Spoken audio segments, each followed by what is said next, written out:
வணக்கம். இன்றைக்கி நம்ம பார்க்க போகிற சமையல் என்னென்னு பார்த்தீங்கன்னா, நல்லா கமகமன்னு மணக்கிற மாதிரி ஒரு சிம்பிளான தக்காளி குருமா எப்படி செய்யலாங்கிறத பார்க்கலாம். இது இட்லி, தோசை, சப்பாத்தி, சாதம் எல்லாத்துக்குமே அருமையாக இருக்கும். வாங்க அதை எப்படி செய்யலாங்கிறத பார்க்கலாம். ஒரு மிக்ஸி ஜார் எடுத்துக்கலாம். இதில் ஒரு 1/4 கப் அளவுக்கு துருவன தேங்காய் சேர்த்துக்கலாம். இது கூடவே 1 டேபிள் ஸ்பூன் அளவு பொட்டுக்கடலை, 1/2 டேபிள் ஸ்பூன் அளவுக்கு கசகசா, 1/2 டேபிள் ஸ்பூன் சோம்பு கொஞ்சமாக சேர்த்துட்டு தாளிக்கிறதுக்கு கொஞ்சம் எடுத்து வச்சுருக்கிறேன். இது கூடவே 5 சின்ன வெங்காயம், 4 பல் பூண்டு, பெரிய பல்லாக 4 பல் பூண்டு, அதை விட கம்மியாக ஒரு 5-6 துண்டு வர மாதிரி இஞ்சி. இப்போ இது எல்லாத்தையும் அரைச்சிட்டு வந்துடலாம்.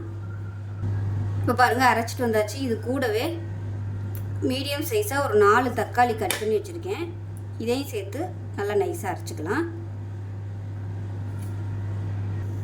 இப்போ பாருங்கள், நல்லா நைஸாக அரைச்சாச்சு. இந்த அளவுக்கு இருக்கட்டும். இப்போ ஒரு குக்கர் எடுத்துக்கலாம். தேவையான அளவுக்கு எண்ணெய் விட்டுக்கலாம். இப்போ எண்ணெய் நல்லா சூடாயிருச்சு. சோம்பு, பட்டை, கிராம்பு, ஏலக்காய், கல்பாசி, நட்சத்திர சோம்பு எல்லாத்தையும் சேர்த்துக்கலாம். இது கூடவே கருவேப்பிலை சேர்த்துக்கலாம். இப்போ இது எல்லாமே பொரியவும் நீளமாக நறுக்குன்னா பெரிய வெங்காயம் சேர்த்துக்கலாம்.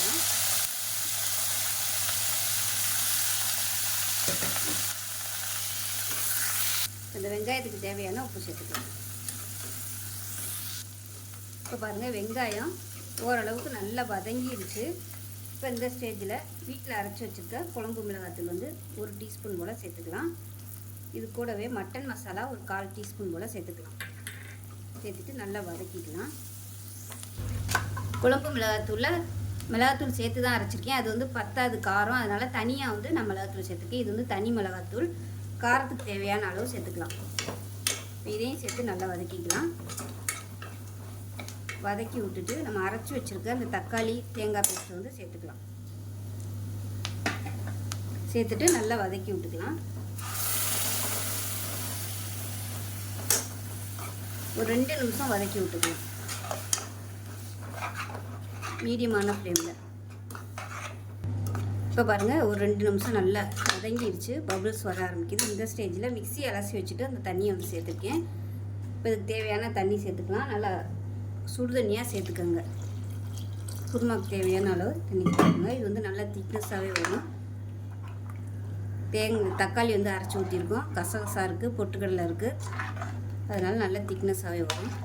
இதில் விருப்பப்பட்டால் நீங்கள் முந்திரி பருப்பு கூட சேர்த்துக்கலாம். இப்போ உப்பு செக் பண்ணி பார்த்துட்டு உப்பு பத்தலைன்னா சேர்த்துக்கலாம். உப்பு கரெக்டாக இருக்குது.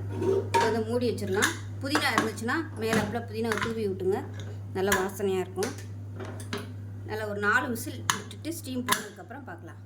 ஸ்டீம்னா நல்லா இறங்கிடுச்சு. எப்படி இருக்குன்னு பார்க்கலாம்.